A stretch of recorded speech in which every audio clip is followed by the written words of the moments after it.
Is this on? Hello? If you want to find your seats, we're going to get started here.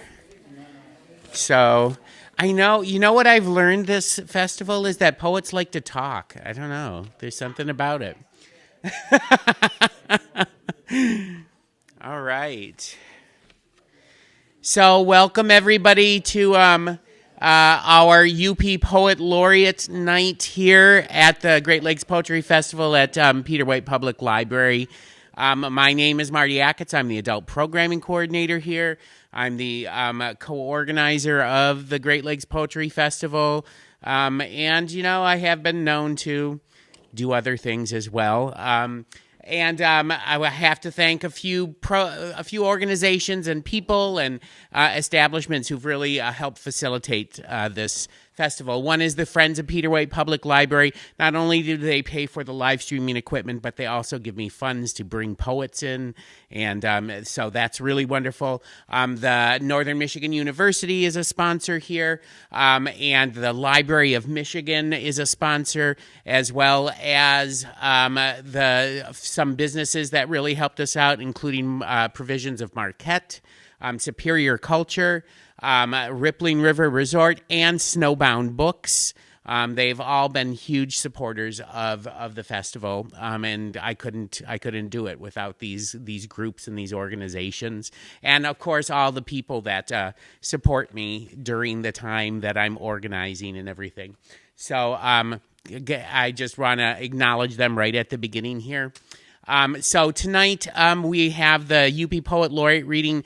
Tomorrow night we have the Indigenous Poetry reading, and that is going to feature Marty Reinhardt from the Center for Native American Studies here at Northern Michigan University, and also Tyler Detloff, who is going to be coming to us from Lake Superior State University. He's not able to join us because his wife is due anytime to have a baby. So if she has the baby tomorrow, I don't think that he'll be here, but, we're holding hope. And then we're also going to be honoring the memories of two really wonderful Indigenous poets who we lost in the last year and a half. One is, Sally Brunk, who we lost, and also Rosalie Petrosky, who passed away this past year. Really wonderful people, personal friends, and just wonderful, wonderful poets. So we're going to honor their memory. Rosalie's daughter is going to be here tomorrow night, so it will be a special night. And then Friday we have at noon here in the community room, we're going to be showing Dead Poets Society, free popcorn. Come and most people who've been to it know that I make pretty good popcorn. So, yes. And then on Friday night at Superior Culture from 7 to 9 p.m., we're going to have Harvard Square Press Night, and that's where many of the poets and writers who've published with Harvard Square Press are going to be there to do some readings, including Ronnie Ferguson, who was the co-founder of this festival, co-organizer, and he's got a new book of poems coming out, and he's going to do his premiere reading at that Harvard Square Press Night. I can hardly wait to hear him read from that book. And then on Saturday, we have at 11 a.m. the Teen Poetry Awards ceremony for the Teen Poetry Contest. We just did the judging this morning. Really wonderful, wonderful young poets. I'm so excited to see them here and hear them read and see them get their prizes. And then at that starts at 11, and then at 1 p.m. we have the 3-day chapbook winners who for our last 3-day chapbook competition, who are going to be here reading. Kathleen Heidemann is going to be here in person reading, signing books, selling books, bring a lot of money, buy books.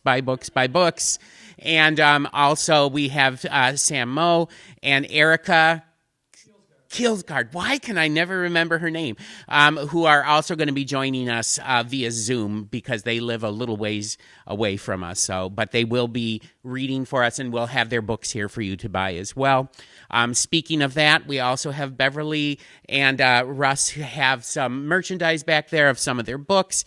Please go back and check those out. Buy them. I know Christmas is a ways off, but they're great Christmas gifts, birthday gifts, any kind of gifts. Poetry is a gift for any time. So anyway, I think that's what I have to say. But before I introduce Russ, I'm going to do a little something here. Recently, one of the poets that had been nominated for UP Poet Laureate recently passed in the last month or so. Her name was Sarah Myrene Rapana, and she published a book. She won the Juniper Poetry Prize with this. Found out about that right before she passed and knew about that.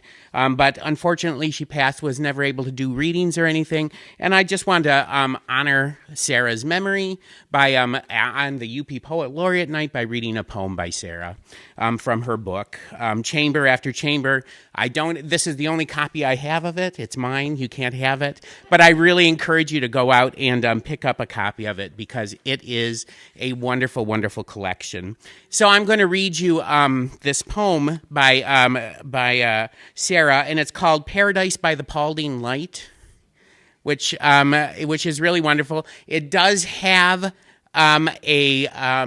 it does have the F word in it, so I'm going to warn you about that. Hopefully nobody's going to get upset by this. But this is called, again, Paradise by the Paulding Light by Sarah Myrene Rapana. It has a little epigraph at the top of it that says, "We're too busy mining to be scared." And it's from If I Had a Hi-Fi. So anyway, this is the poem, Paradise by the Paulding Light. When Kelly flipped her Jeep, roll bar crushed straight and seatbelt split, they said she'd never wake.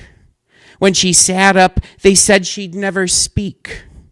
They claimed her rapt eyes wouldn't see, but when they rolled the bandage off, she saw. We drove, she drove us out past Waters Meet. At midnight there, they say ghost lights emerge. A train, iron miners, spectral, lanterned, searching. They say the lights start slow, speed up, revolve. They almost burn your skin. Stay still, though, they'll dissolve. We're waiting, still.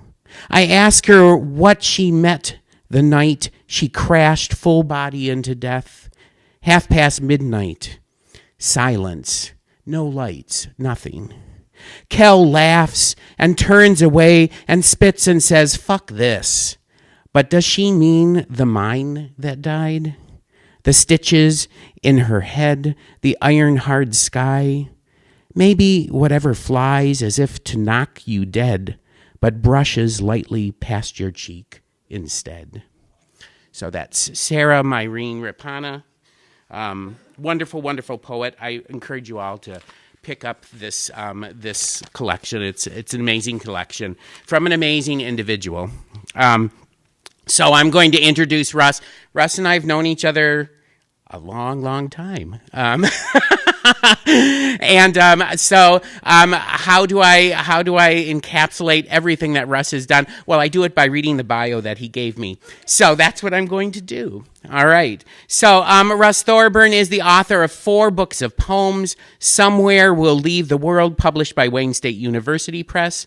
Draws on the poet's own experience while imagining fictional characters and personal heroes.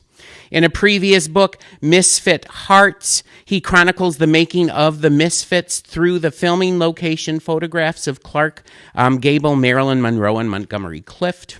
In Let It Be Told in a Single Breath, his latest book, published by Cornerstone Press, University of Wisconsin, Stevens Point, he picks up where he left off with recurring characters and a younger self in dislocations of time and space. He has received numerous grants, including a National Endowment for the Arts Fellowship, and he was the Upper Peninsula's first poet laureate. Thorburn teaches composition at Northern Michigan University. Please welcome to the Peter White Public Library stage, Russell Thorburn.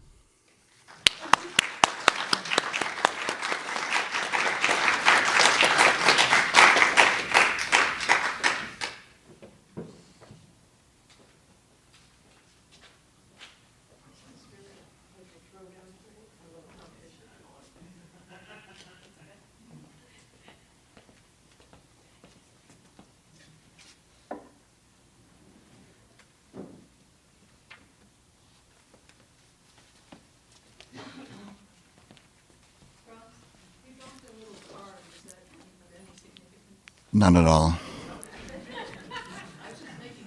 No. My dreams never caught their bus. I looked into a mirror and saw an older man staring back on the image of Captain Beefheart when he played at a ballroom in Detroit and walked on stage before the Kinks, wearing his crushed hello of a hat down over ears. I was younger then, without crow's feet and mottled nose, hairs riding the dirty shells of my ears. Dreams were shot with quick camera work for a young man in his 20s, trying to wake up before it was late afternoon, and that pillow where my boyhood lay became a drug to forget the draft. The silence in the house like a museum for my last days on earth, but that never came despite my trying to kill myself with a handful of sleeping pills. Dreams burned like Viking boats out in a mysterious harbor somewhere, and the war crept close on television. The curly, dark, tangled hair of a woman on shore beckoned before the dream channel changed, and there was Captain Beefheart. I had never given him any thought until that loss of hair and a bolder brow showed. These dreams never caught their bus and left me standing before the mirror, where I mused over his verbose mustache, above that movable upper lip, unable to get a break in becoming a poet.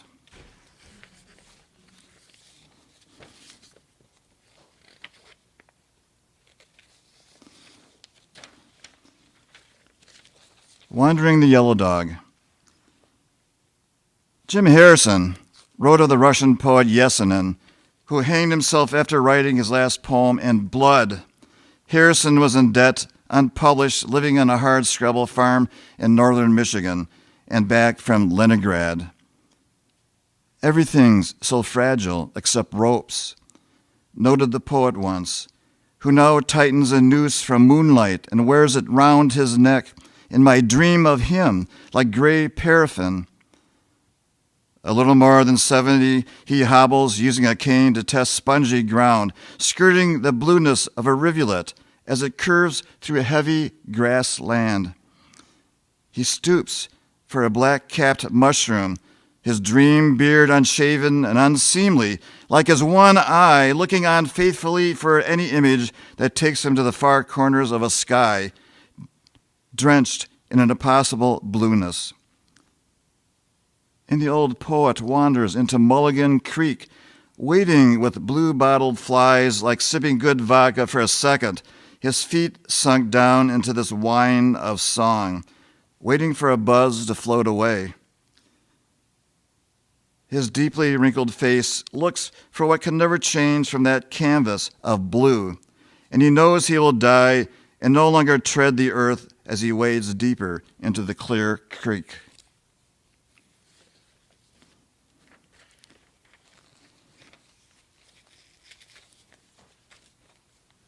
When I was out in the Mojave National Preserve with my son and with his artist residency for 2 weeks, I kept imagining like gunfighters, seeing this. Well, I was hoping to see rattlesnakes, but I never did. Maybe the rattle coil of one late at night.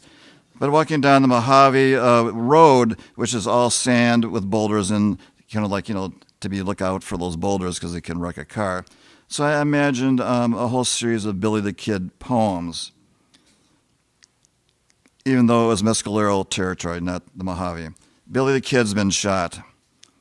Love kept him alive for days on his saddle. Inside the gunfighter, this filament of light. Under him, his horse hobbled gait. Dizzy arc of buzzards overhead.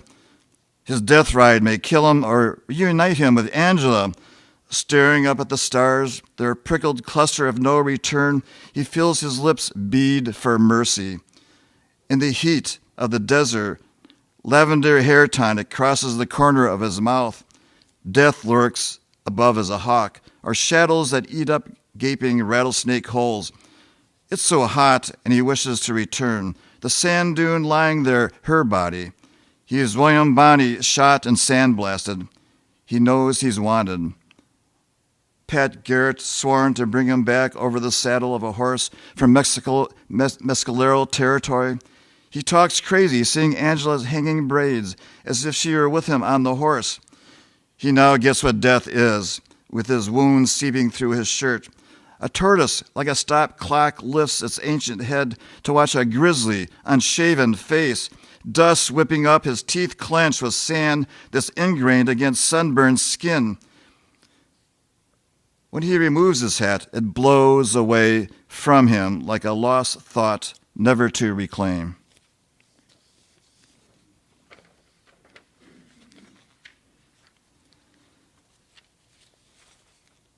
Lost, a love poem for Emily. We passed that road, signed with buckshot, cars riding over the central line about to change. Excuse me, let me begin again. We passed that road sign with buckshot, cars riding over the center line about to damage us, but never do. With drunken headlights and brutal metal, my wife, I know, will forgive me for saying our exit was the next one when it wasn't. Upon exiting, we were lost. This lostness lasts like the sky-washed blue roads without signage of where we were, while we rode past cattails and wetlands, wondering which road would take us to our sons. We laughed nervously at the water tower with the name of his town, Verona, but cross borders without getting anywhere. Us circling it too many times to know better. This constant for us to note while we were lost, and she spoke of the water tower as a sort of constellation in the night sky.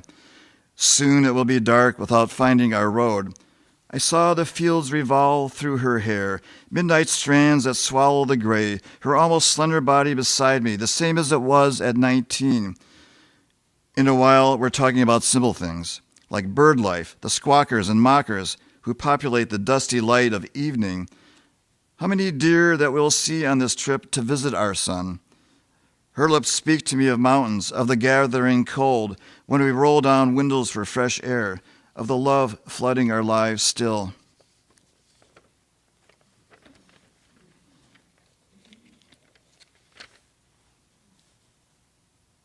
This is a bus odyssey across the UP, and this is in the Saginaw Valley College calendar series for January. It was a couple of years ago now, and one thing I had to change, instead of traveling to Detroit, I had to put Saginaw because I had to put Saginaw as an important part of this poem. So, I complied.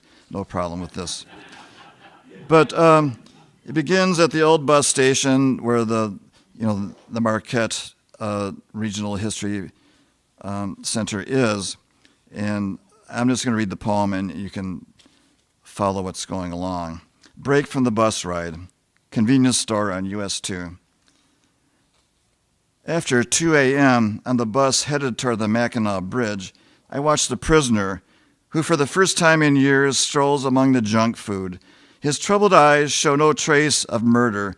Like me, he has miles to travel on this bus to Saginaw, rolling on through the night buried in yesterday's snow. I was traveling cheap, out of work, a poet of 40 following the inmate through the store.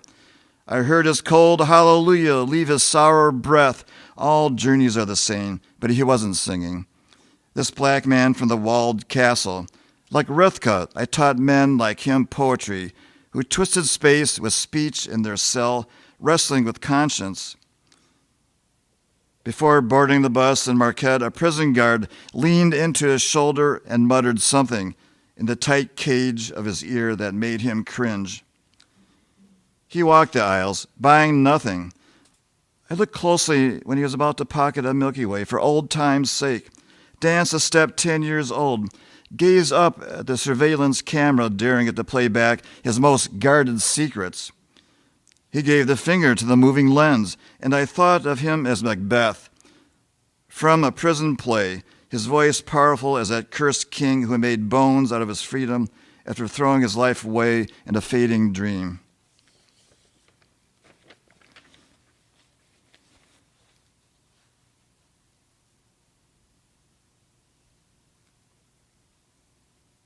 So this poem involves a piano, this one right there, when I was with a group of musicians, a sextet actually, there were 6 of us, and we're called Radio On, and we played a song called King John that I wrote, and we had Ian Crane was doing the vocals on guitar, and I had several guitars and so forth.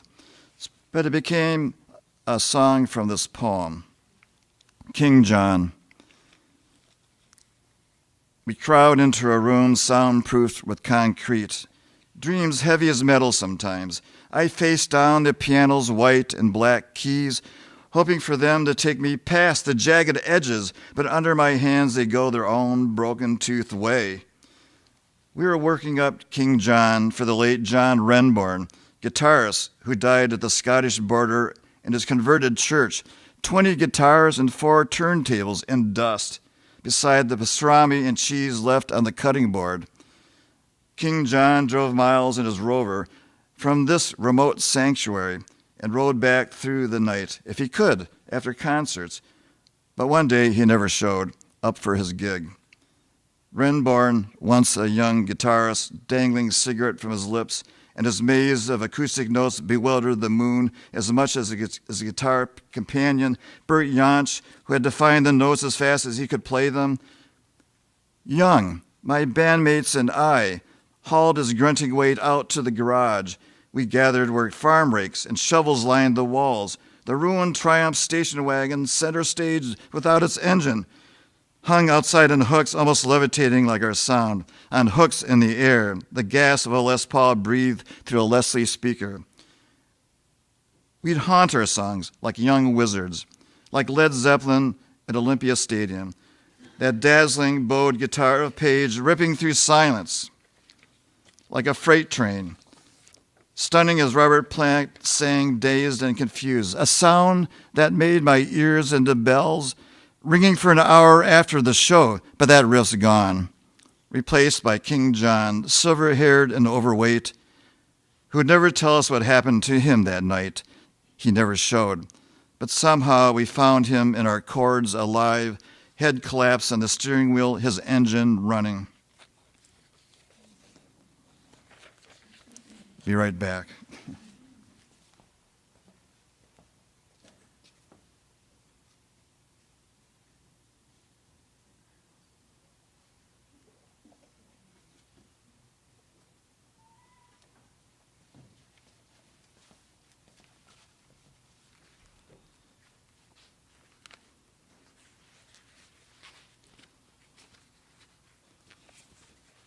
This one's nothing either.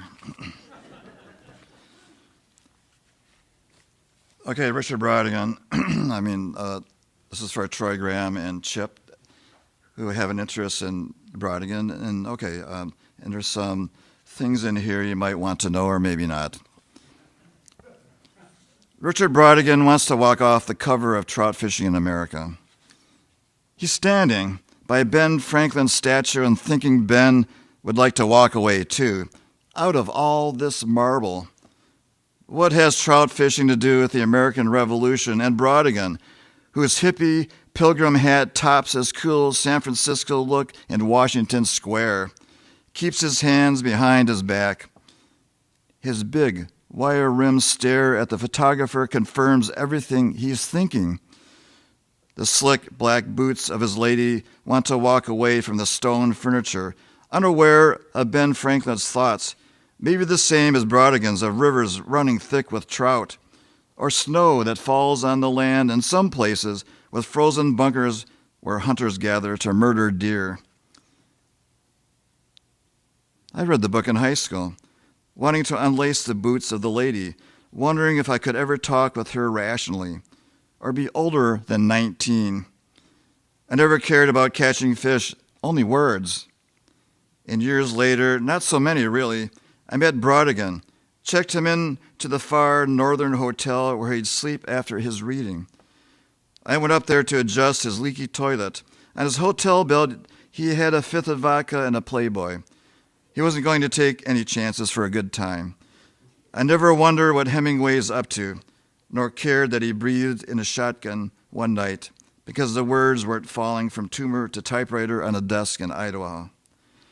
A dust clerk did his job, but nothing was leaking except all of this that took 40 years to shape.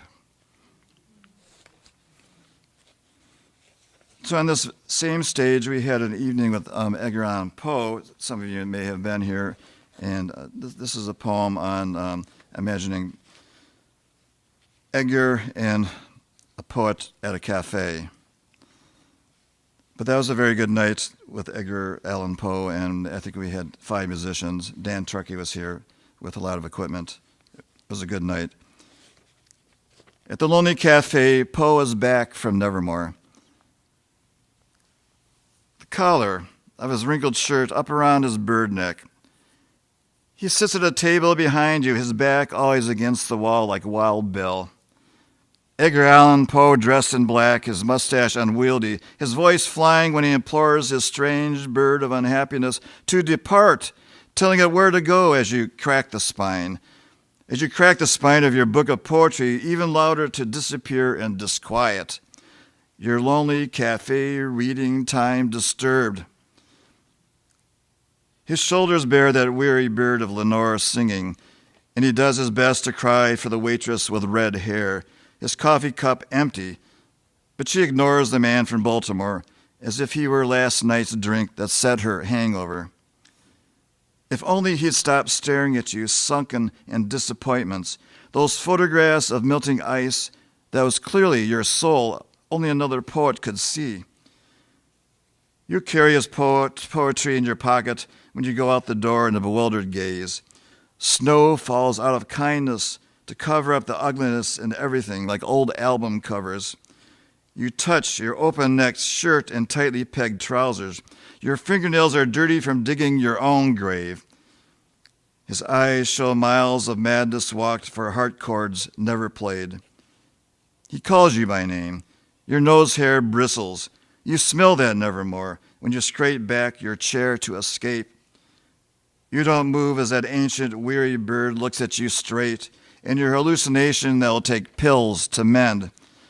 All the coffee drunk that morning, making you nervous. You imagine a raven rustling its wings, whispering that one word of Lenore as you trudge home through the snow.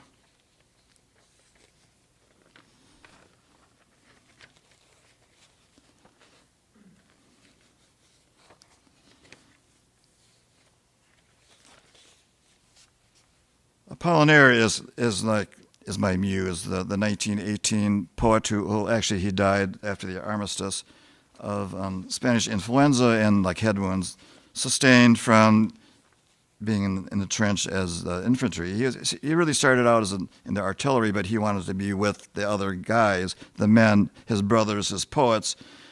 In this marvelous book of his poems writing from the trenches called Calligrams, I was inspired to write this poem.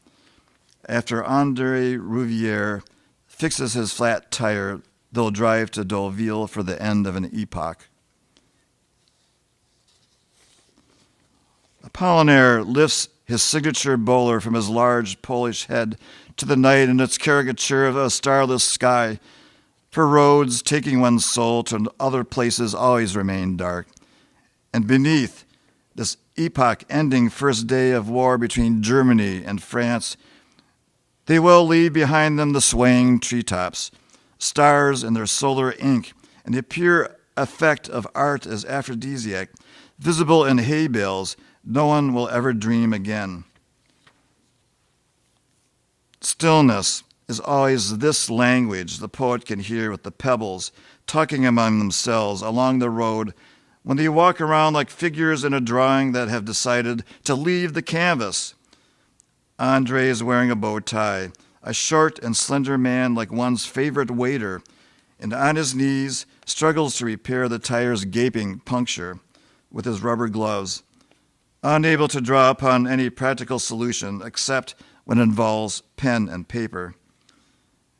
The elbows of all the trees scrape one another on this endless journey somewhere they can never return from. A moon has hold the midnight sky, and Gilliam wishes to drive their automobile through that pale eye, watching him smoke a cigarette, a man both Polish and Russian, who will enlist in the French infantry and stare up at the sky speckled with phantom rockets. And he'll write to Madeleine, a young woman met on the train, how he wants to kiss her mouth through her hat veil. A black pencil working a spidery verse on paper in one of those trenches. Andre pumps air into the tire, like gossamer, the evening dew white from his forehead, as he hears his friend with his good taste and not objecting to the flat tire, and their delay home, talking about war as poetry on their drive back to Paris.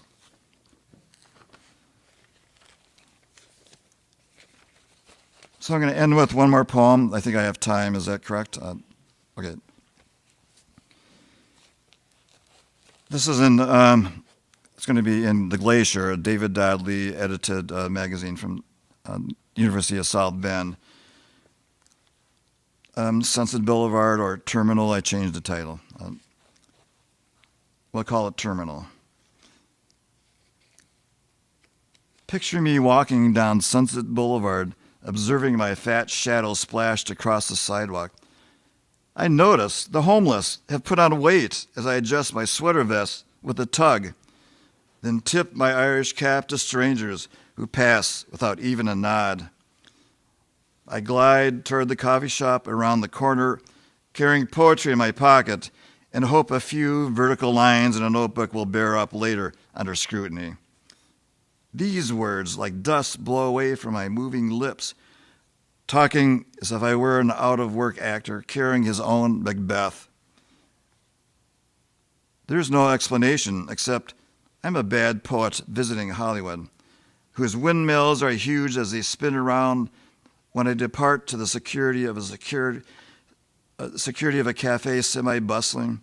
Those cars like combatants I have to face, crossing the street down to Vermont Avenue. I mug for the pedestrians approaching me in morning traffic. A poet wearing a hat in the heat. My eyebrows yawn under my spectacles with useless factories, endless filling stations and bars, my Midwestern look of a martyr, walking to get to the other side of the street with a Latino doctor and his handsome brown eyes, movie good looks, a name tag bouncing against his white shirt. Right here before the Children's Hospital, who with a lifted gaze perhaps diagnoses me, the poet, as terminal. Okay, I think I'll end here. Thank you.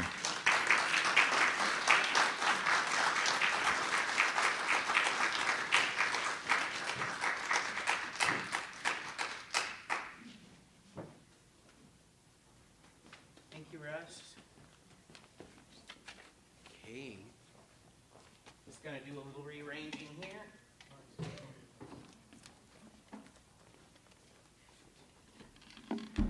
All right. Thank you, Russ, for that really wonderful reading. Beverly, I got your water up here. I've got it, yeah. I'm organized, I really am. I might not look organized, but I am. Our next reader, that Russ was the first UP Poet Laureate, and now Beverly is going to be coming up, and she is the current UP Poet Laureate. I want to say a few other things.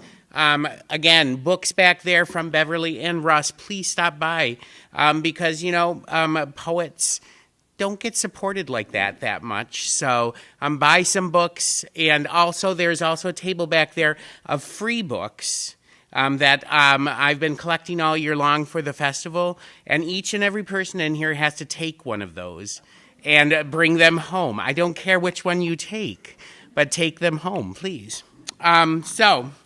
It's my honor to introduce now my good friend, Beverly Mathern. Beverly and I have known each other a long time. In fact, I think I first met Beverly when she first started at Northern Michigan University teaching. And I'll tell you this little story about her. I went to a meeting where she was introduced and everything, and I was really impressed by her. And she had the office down the hallway, and I was supposed to find a mentor to help me, go through the master's program. And I thought, Beverly would be great, And so I walked down the hall, and I knocked on her door, and I said hi, and I introduced myself. And I said, I'm really looking for a mentor to help me through the next 2 years. And she looked at me, she said, that would be lovely, but no.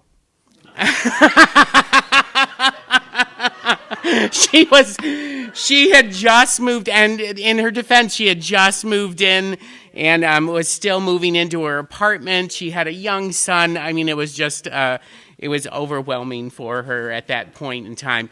But then maybe a week or so later, she heard me talking with some students in my office, and after she was done hearing me speak with one of my students, she walked down and she said, I think we can work together. And we've been working together for ever since, really. Let me just, I'm going to depend on another bio from Beverly's book here, just to let you know a little bit more about Beverly. So, UP Poet Laureate Beverly Mathern is Professor Emeritus of English at Northern Michigan University, where she served as Director of the Master of Fine Arts program in Creative Writing and Poetry Editor of Passages North Literary Magazine. The author of 7 books of poetry, she lives in Ishpeming, far from Grand Point, her birthplace on the Mississippi near New Orleans. Despite the distance that separates her from Louisiana, she is still inspired by the boundless wealth of her Cajun and Creole heritage.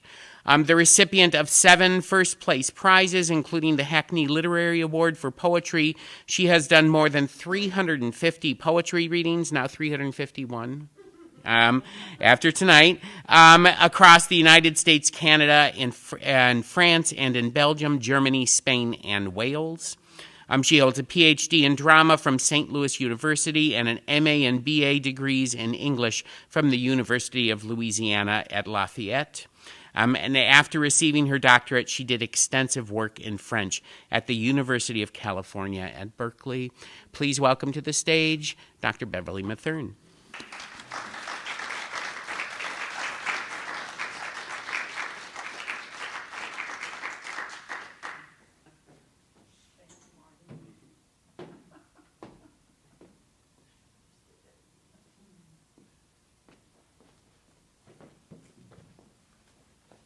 Thank you so much for coming.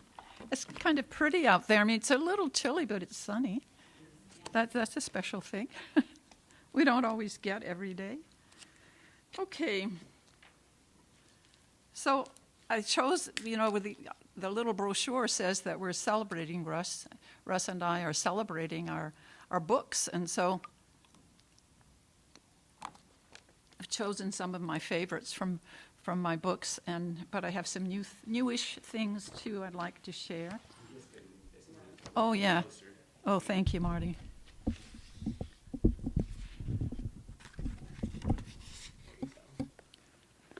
So I don't know if you've ever seen this publication. It's kind of new to me, but it's been around a long time. It's called the UP Reader, and I have some work in here dedicated to Roger Magnuson, my significant other who passed away in 2021. And so I'd like to do the haiku I wrote for him, or several of them. 1, at dusk, before stars, your voice comes to me. 2, maple leaves in fall, show me how to let go. 3, snow falls. Memories of you wander over withered dahlias. Then I'd like to do an epistolary poem, which of course is a letter poem. It's a tradition in poetry that goes all the way back to the Roman Empire. So think Horace, think Ovid, and you're there. At the origin of this form. Dear Roger, I want to go back to that morning when Bill and you and I waited in front of John's house for a ride to Lee's lovely home in remote woods. Lee, who would host our meeting among friends that morning, waited because we didn't know the way ourselves. I want to go back to that moment when Bill asked me a question in French, how you turned toward me and exclaimed, Où avez-vous appris la belle langue française, madame? Where did you learn the beautiful French language, madam? March, cold, immaterial. Coming April, mud, immaterial. Warmer clime, already perceptible. Riot of marsh marigold and trillium. I want to go back to your eyes so bright they could have dimmed the universe. Your smile so broad, you could have eaten me alive, and I would have let you. I want to go back to that half hour or so when you and I went on and on in French, as though under the influence of rich red wine, crystal catching a glint of sun. I want to go back to us flirting in French, practically dancing in the middle of the street in French, in love at first sight, naive, profound, the coup de foudre, of youth. Love, Beverly. So last night we had the launch of this beautiful collection. It's a new UP anthology called Upper Poetry, and it's edited by Raymond Luzak, who is a wonder. I mean, he has edited and written over 32 books, I think is the latest statistic. And so I thought, oh, and I had this marked. You know, Russ, my little paper must have fallen out. 121. Yeah, it kind of got lost in here.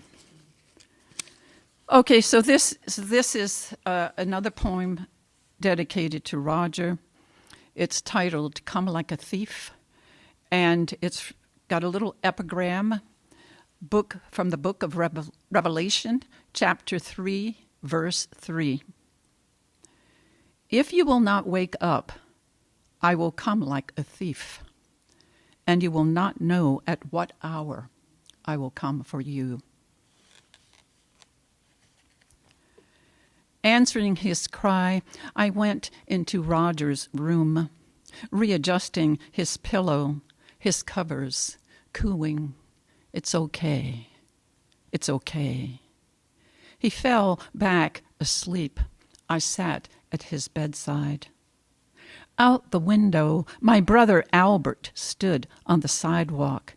Albert, who died of melanoma, stood there as Lake Superior pummeled the shore, and maple leaves, tongues of fire, fell from a blue, blue sky.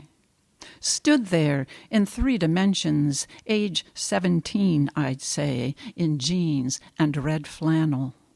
Then I saw him hit a 4-bagger over the bleachers, spear a pass from the quarterback, heave to the finish line long before tumors covered his body, before he lay under an oxygen tent, before he forbade me to name my son Albert. Don't do it, he warned. It's a bad luck name.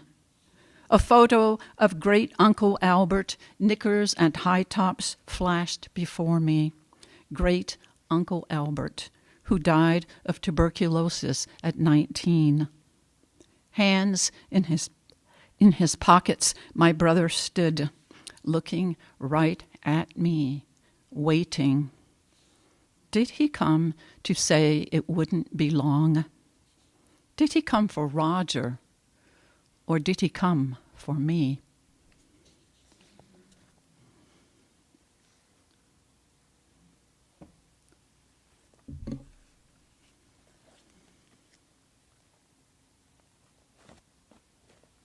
So I'm going to go to this book, Bayou des Acadiens, Blind River in English. And I'm going to read a prose poem from this collection. And it's in honor of M. Hébert, who is a French language poet from Quebec. And I was reading his prose poems and just going crazy over them. And it was largely because of him that I started writing prose poems. So I'm going to read this one called, as I say, Feu Follet. And that refers to, you know, those mysterious lights that emanate from tombs and that also make their presence known on the surface of waters in a swamp. And it can be so beautiful and really very haunting. So, by the way, the seasons in this particular poem are Louisiana seasons, not UP seasons. By March, the Japanese tulips were bare, their lilac petals on the ground so soft. She lay upon them, naked, her body opulent, the sky clear overhead. No one in town knew anything about it, how her hair came undone, her hair black and luminous in the sun, her hair, its waves, folds of a funeral dress spread on the still cool ground. No one in town knew anything about it, her body smooth, her body moist beneath soil, fingers lengthening, circling shard and root. No one knew anything about it. The tide coming in, the tide going out, breaths of her body, the pull from earth to moon, breaths of her body, votives in the holy night.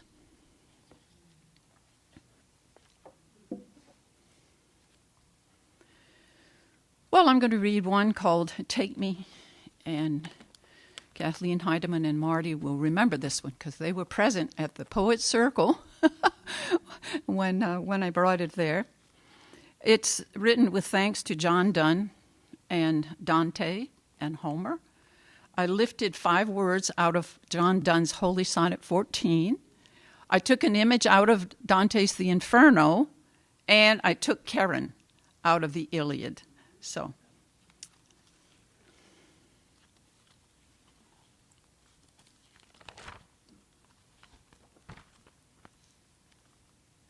this is for my family. Take me to St. Philomena Church, Sundays, the right aisle, our family packed in the 2 front rows.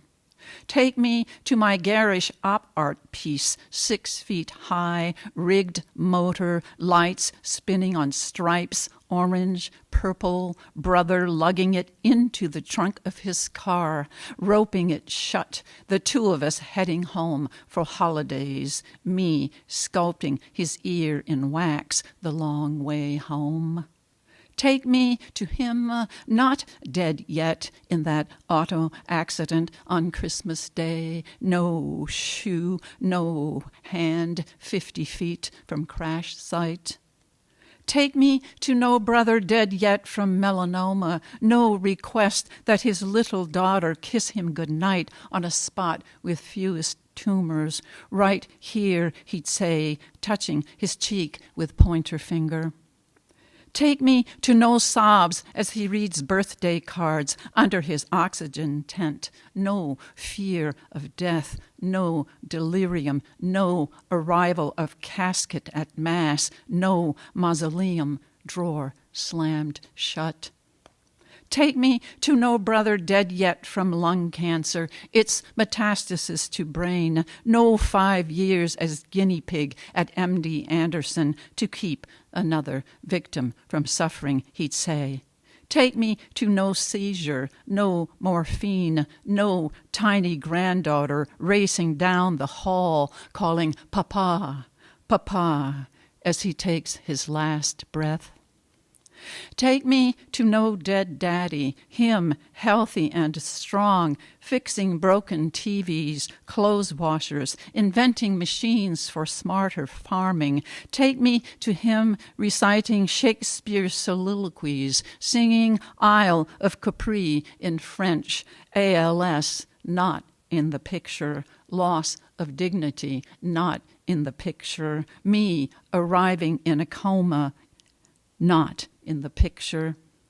Take me to no dead mama, to her jarring pineapple pears, dousing fruitcakes with whiskey for Christmas, to her hanging wash outdoors in bleak winter, penning verse in rhyme.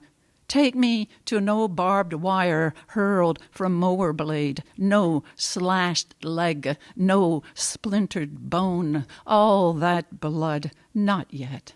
Not yet. No loss of mobility, no unexpected death. Her way of saying, nursing home over my dead body. Take me to Father Jacques, who says, keep knives far from consecrated hosts, for if sliced, they will bleed. I would bleed if I could bring all my dead back to tobacco farm, fighting to bring in harvest in pelting rain or August heat. I would bleed to get back to worms swollen with tobacco juice, worms twice the size of my ring finger, menacing red hook at posterior. I would bleed I would bleed to scream at brothers as they throw them down our backs, just to terrorize us, my sisters and me, just to hear Daddy yell for them to stop. I would bleed for the dipper of iced water, tobacco and dust infused on my parched tongue. I would bleed even to see again that fat black snake running across my unshod foot. I would bleed to watch again little heads of moccasins breaking the surface of blind river, alligators on the shore, me alone in a rowboat, not knowing whether I'll find my way home. Batter my heart, three-personed God, or put a pillow over my head, or pour molten lead down my throat. You can have me. Go ahead, fling me into the maw of that place no light reaches, where waters stay murky. I hear Karen coming my way, got my pocket change ready.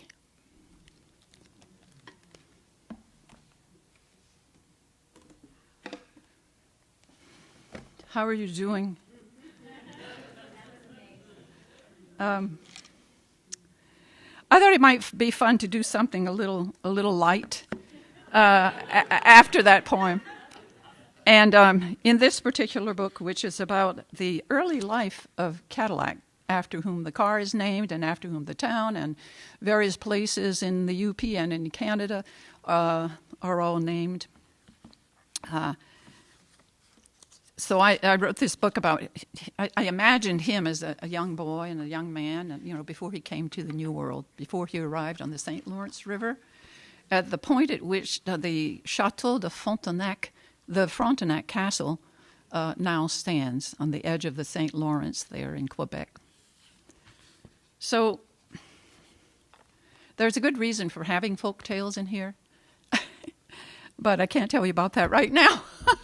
Not enough time. One day, a herder and his goats passed in front of a church.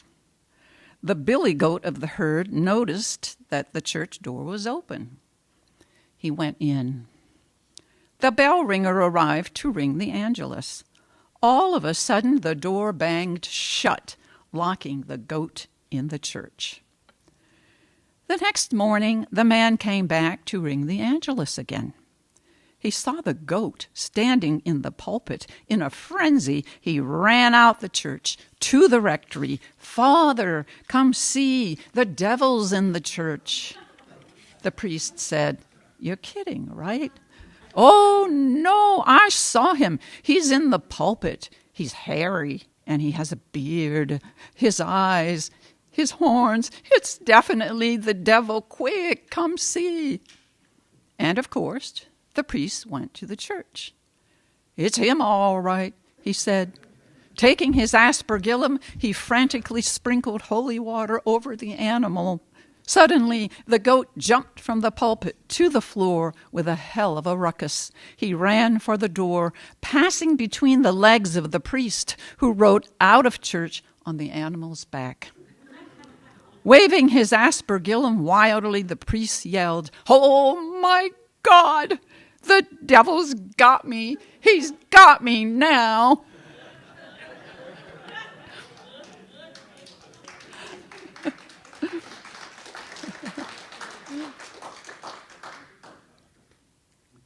Okay, we're going to get serious again.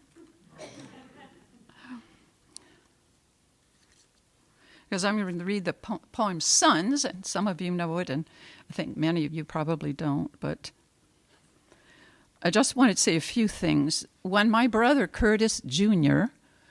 was drafted during the Vietnam War, well, we all thought he wouldn't come back.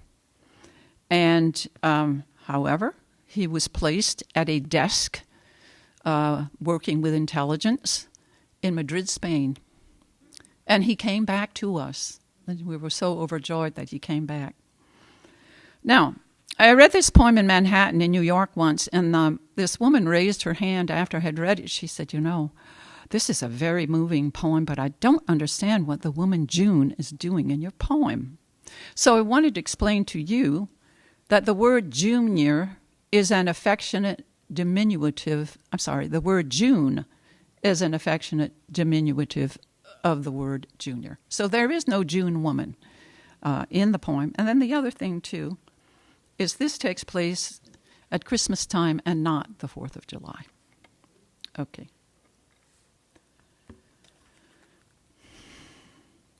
When Junior came back from Spain in '66 at Christmas and didn't get killed in Vietnam, Daddy cooked jambalaya and red beans and invited the whole town to celebrate. As the band played Blueberry Hill and Dixie Beer and mistletoe hung in the air, June whisked me to the dance floor, said how pretty and smart I was. I drank his words like everyone else, wanted to know all about Spain, bullfights and long legs under red flamenco skirts. Outside, firecrackers sparked and shot. Cherry bombs exploded. Cars blew their horns, bumper to bumper. The levee blazed with bonfires all the way to New Orleans. After midnight mass, Mama filled our bowls with andouille gumbo.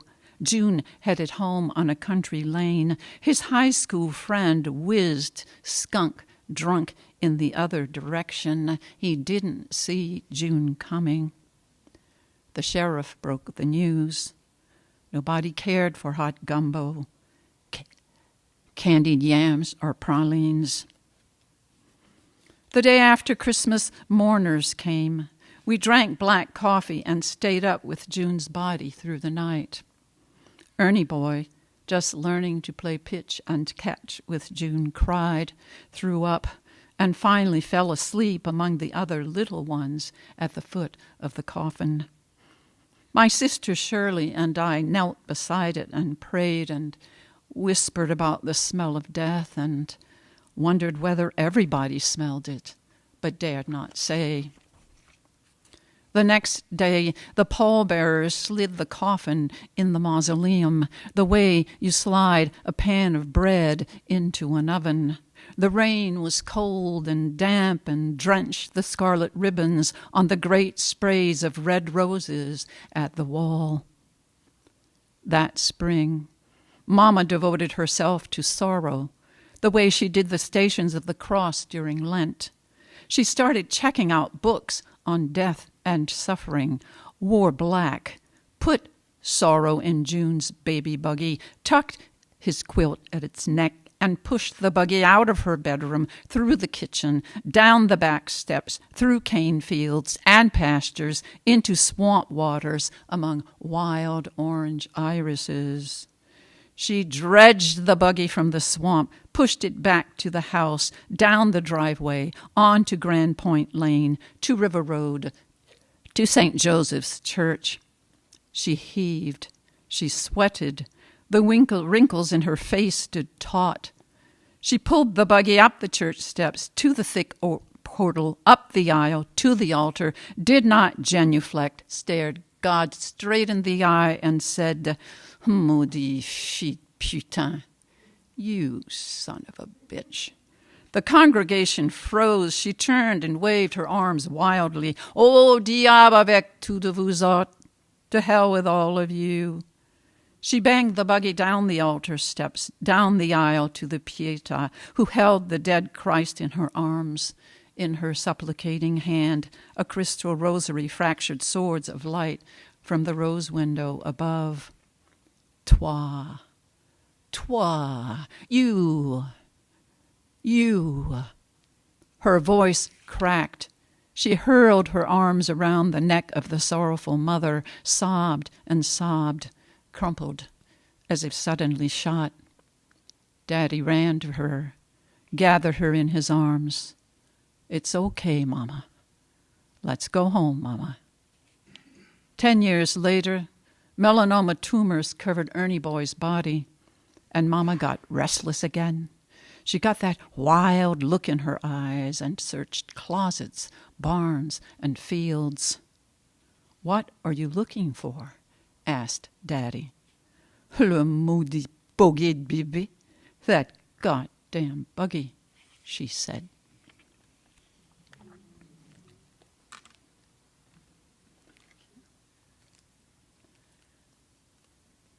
So I only have two left, Marty. I have The Blues Crying, but I wanted to read another folk tale. Do I have time? It's okay if I don't. I won't. Okay. No, he doesn't. No, you don't have to say no. Okay, so I'm going to do the blues poem next, and it can be found with fiddle and slide guitar, and in one case, mandolin accompaniment on this CD. And there was also a book edition of it with the beautiful paintings by this woman who did, Margot Kren, who did the cover paintings. And apparently my blues inspired some paintings inside the book, too. That was a wonderful project with her.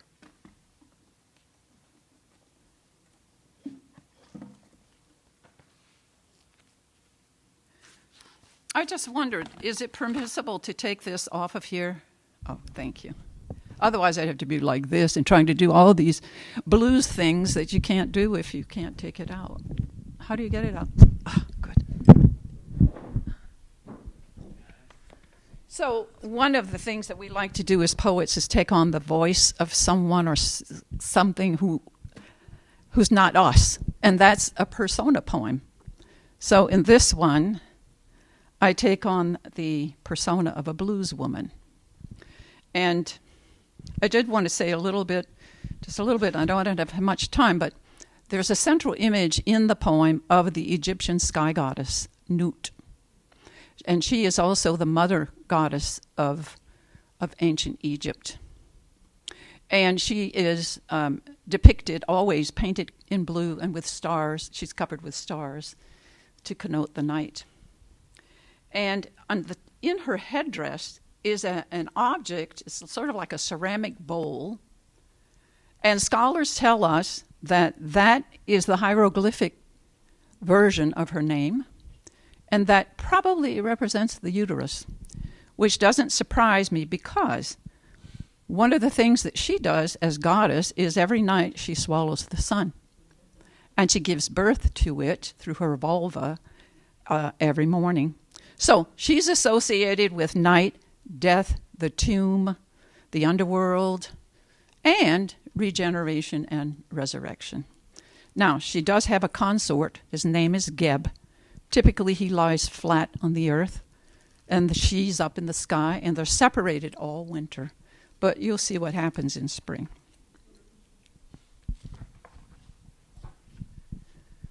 Oh, we always like to do this. 1, 2, 3. When snow covers the streets, the meadows, and the night is still, I hear the blues crying all the way to spring. Yeah, I hear the blues crying all the way to spring. When I might just about dig a hole in the snow and bury myself alive, snow pounding over my body. I imagine the blues on my breast with the brush of your tongue. Yeah, I feel the blues with the brush of your tongue. You know, it takes me off the freeway, the blues does, shoots me higher, past the stars to them planets, circling ever so slow. Ah, yeah, you know, I'm that Egyptian goddess, my naked body stretched across the sky, and you're that god, flat on your back, calling. But I don't calm down yet. No, I don't calm down yet. And then one day, like clockwork, our hands touch and we burn through that snow. We are roots, running water, narcissus, black night, stars, planets in one. Our solo builds up, and when it ends, quiets down. When it ends, it just quiets down. Yeah, you know, it quiets down.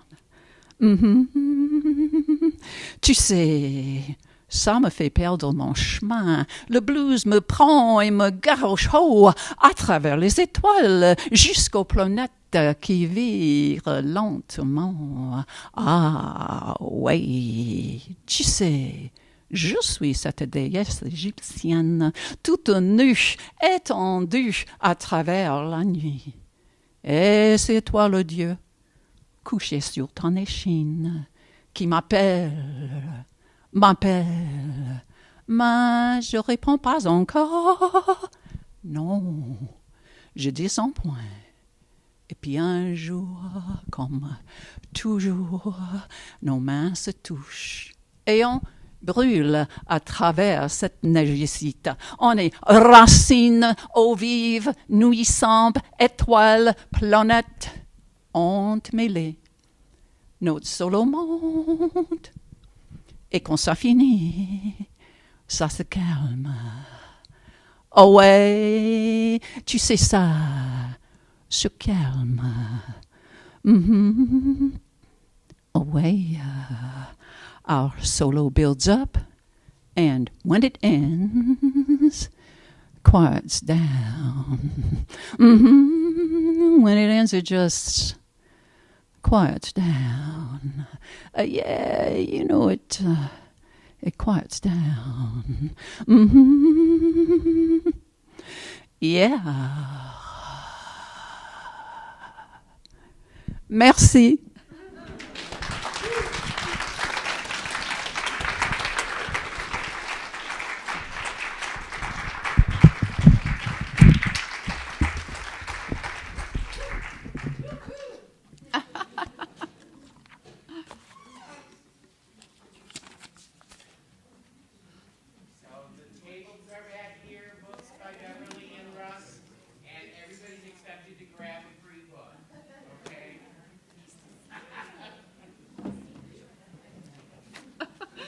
Thank you for coming, John.